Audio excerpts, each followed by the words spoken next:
Hold on. So, this video, I want to talk about when you're starting out in wholesaling. Okay, who should you target? And I hear a lot of folks are going, well, okay, well, I'm starting out wholesaling, and I'm in a buyer on Facebook or at the local RIA club or something, and they're looking for properties in this zip code that need carpet and paint, or they're looking for just townhomes. They're looking, anyways.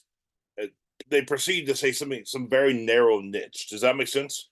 Properties in this one particular zip code, because the buyer, he's solid. He'll do all I gotta do is get a seller, with the houses needs paint and carpet in the zip code or something, or maybe they're looking for land in this particular zip code or whatever it is. Okay, and here's what I would say to you: if you're starting out, that's great. There's nothing wrong with if you have a buyer and they're looking for something very specific.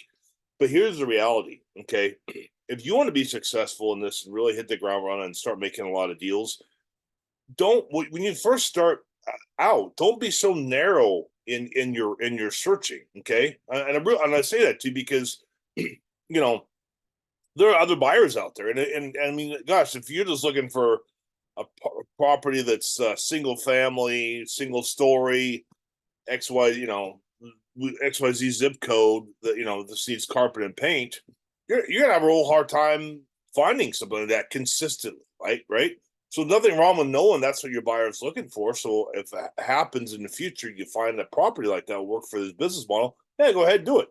But gosh, go big, right? Target land, target residential. Okay.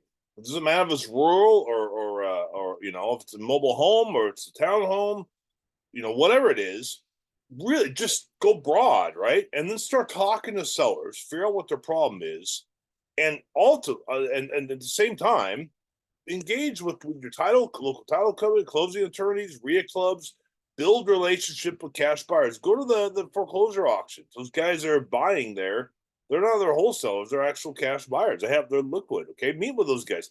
Get to know what what their business model is, and then be able to bring them product. Does that make sense?